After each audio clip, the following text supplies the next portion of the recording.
अस्सलाम वालेकुम स्टूडेंट्स, आज का हमारा लेक्चर है फ्रिक्शन, थर्ड चैप्टर का topic 3.3 friction. So what is friction?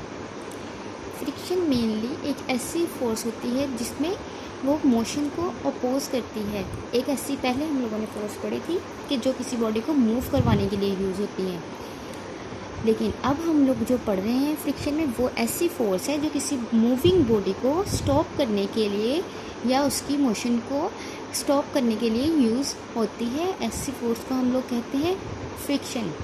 Friction का मतलब ही मेनली ये है कि रुकावट आ जाना या रगड़ पैदा हो जाना। फ्रिक्शन में यही लफ्ज़ इसके मेनली मीनिंग्स हैं। सो इसकी डेफिनेशन क्या होगी?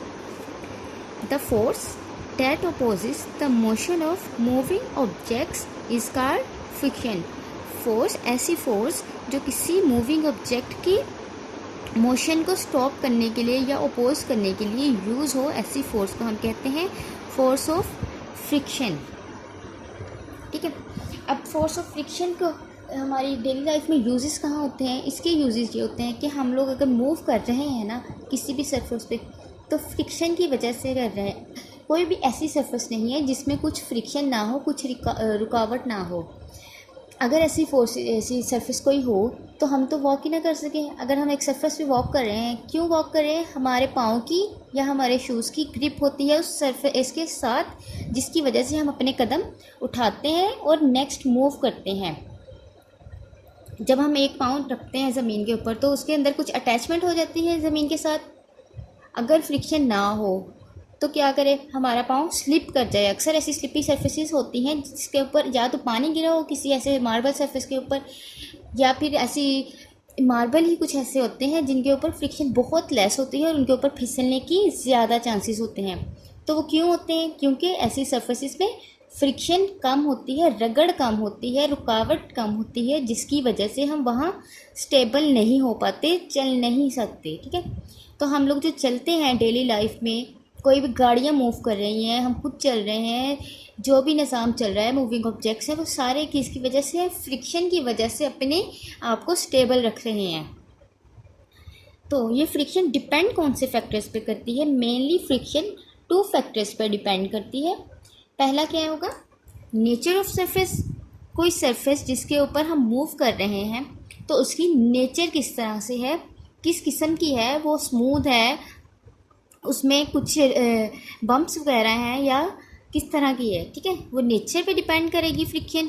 और दूसरी है प्रेसिंग फोर्स, कि हम कितनी फोर्स उसके ऊपर लगा रहे हैं, उस मूविंग ऑब्जेक्ट के ऊपर जो मूव कर रहा है किसी सरफेस के ऊपर। ठीक है, कौन कौन से फैक्टर्स हैं? अब नेचर ऑफ सरफेस और प्रेसिंग फोर्स, के उसको प्रेस करने के लिए जो बॉडी मूव कर रही है किसी सरफेस के ऊपर, तो वो कितनी फोर्स है उस सरफेस को प्रेस कर रही है। ठीक है, इन 2 फैक्टर्स पे ये डिपेंड करेगी हमारी फ्रिक्शन। अब इसकी कुछ एग्जांपल्स हैं जो आपकी बुक में दी गई हैं। वो है रबिंग ऑफ पाम और दूसरी है वुडन ब्लॉक्स की मूवमेंट को। पहले को डिस्कस करते हैं। पहले रबिंग ऑफ पाम में क्या होगा? रबिंग मतलब रब करना, और पाम आपकी हथेली को कहा जाता है। अब आप अपनी पाम को डिफरेंट सरफेसेस के ऊपर मूव करवाने की अगर कोशिश करें, एक कारपेट ले लें, एक मार्बल सरफेस हो या एक वुडन ब्लॉक के ऊपर अपनी हैंड को मूव करवाएं, स्लिप करवाना, इस तरह से उसको मूव करवाने की कोशिश करें, तो क्या होगा? जो मार्बल सरफेस होगी उसके ऊपर आपको फ्रिक्शन लेस फील होगी, आप इजीली उसको उसके ऊपर रब कर पाओगे।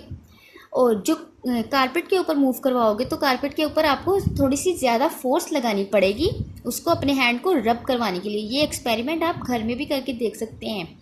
एक स्मूथ सरफेस के ऊपर रब करें अपने हैंड को, और फिर एक अनस्मूथ सरफेस के ऊपर रब करवाने की कोशिश करें, जैसे कि एक कारपेट की सरफेस पे रब करें और एक मार्बल सरफेस पे। आप लोग फील करेंगे कि जो मार्बल की सरफेस पे है उसके ऊपर फ्रिक्शन कम है, जिसकी वजह से आपका हैंड इजीली स्लिप हो रहा है, इजीली मूव कर रहा है। और जो कारपेट के ऊपर करेंगे तो वहाँ पे आपको फ्रिक्शन ज़्यादा फील होगी, आपको ज़्यादा ज़ोर से, ज़्यादा फोर्स से अपने हैंड को मूव करवाना पड़ेगा।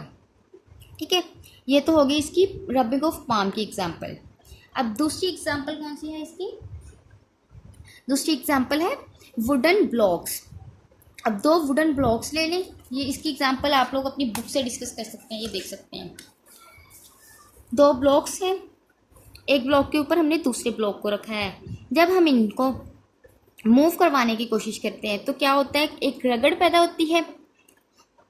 अब इसमें होता क्या है, इन 2 सरफेसिस के दरमियान जो कॉन्टैक्ट होता है यहाँ से, जिसको हम लोगों ने माइक्रोस्कोप के ज़रिए से वाज़िया करके आप लोगों को दिखाया गया है, इसमें क्या है, कुछ बम्प्स है, स्मूथली कॉन्टैक्ट नहीं है। इस तरह के कॉन्टैक्ट को कहते हैं कोल्ड वेल्ड्स, जिसमें फ्यूजन नहीं होती, दोनों सरफेसिस में एक दूसरे के साथ कंप्लीटली मर्ज नहीं होती। यहाँ पे स्ट्रेट लाइन की बजाय इस तरह से आपके पास कुछ बम्प्स या पिट्स आती हैं, तो इस तरह की वेल्डिंग को हम लोग कहते हैं कोल्ड वेल्ड्स। ठीक है, अब इस सरफेस को भी जब आप लोग इसके ऊपर हम कोशिश करते हैं स्लिप करवाने की, तो क्या होता है, हम देखते हैं कि हमें फ्रिक्शन की फोर्स ज़्यादा लगानी पड़ती है। लेकिन अगर इसी ब्लॉक के ऊपर हम कुछ और वेट ऐड कर दें, उसको ज़्यादा प्रेसिंग फोर्स अप्लाई हो जाएगी। तो प्रेसिंग फोर्स ज़्यादा अप्लाई हो जाएगी तो हमें फोर्स भी ज़्यादा अप्लाई करनी पड़ेगी इस ब्लॉक को मूव करवाने के लिए। तो इसका मतलब ये है कि जितनी ज़्यादा प्रेसिंग फोर्स अप्लाई हो जाएगी किसी बॉडी के ऊपर, उतनी ही वो क्या हो जाएगी, फ्रिक्शन ज़्यादा होगी। प्रेसिंग फोर्स जितनी ज़्यादा होगी उतनी ही फ्रिक्शन ज़्यादा होगी। प्रेसिंग फोर्स के फ्रिक्शन डायरेक्टली डिपेंड करती है।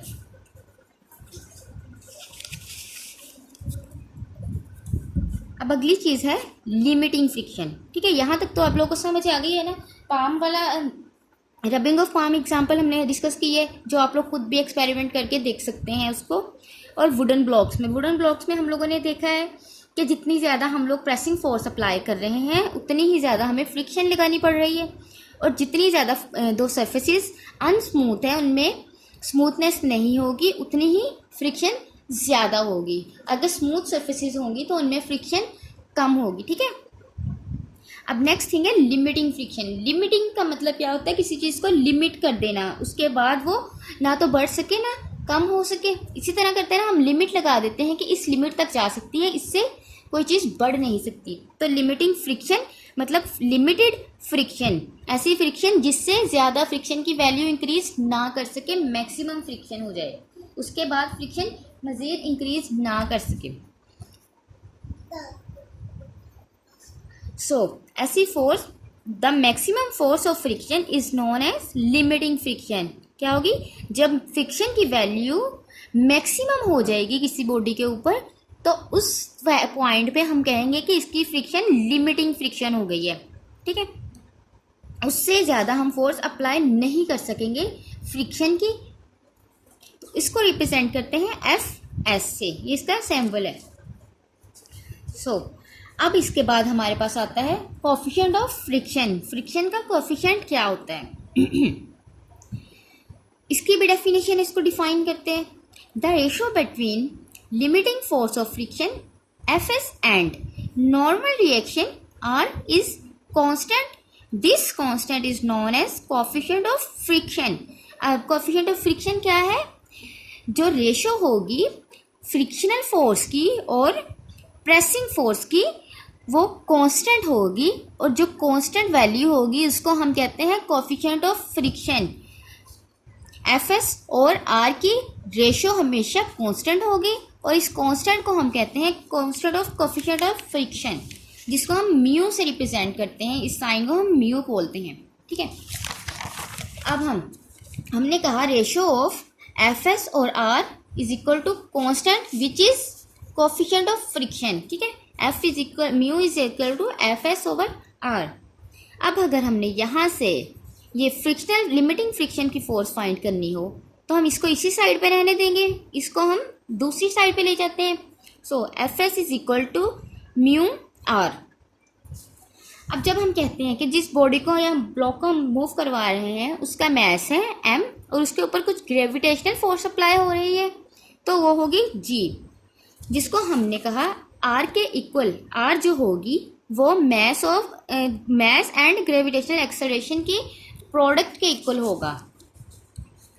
इस इक्वेशन को हमने Fs वाली को इक्वेशन 1 कह दिया, और R is equal to mg, इसको हमने इक्वेशन A कह दिया।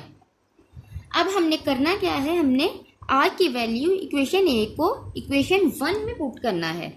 सो by putting A in equation 1, यहाँ पे हमारे पास इक्वेशन 1 थी F S is equal to mu R. अब हम आर की वैल्यू पुट कर सकते हैं which is M G. So put कर देते हैं, म्यू इसी तरह से रहा, आर की वैल्यू एम जी पुट कर दी, तो ये इसके साथ जब मल्टीप्लाई हुआ F S is equal to mu M G which is limiting force of friction depends on mu coefficient of friction, mass of any block या any body and gravitational force।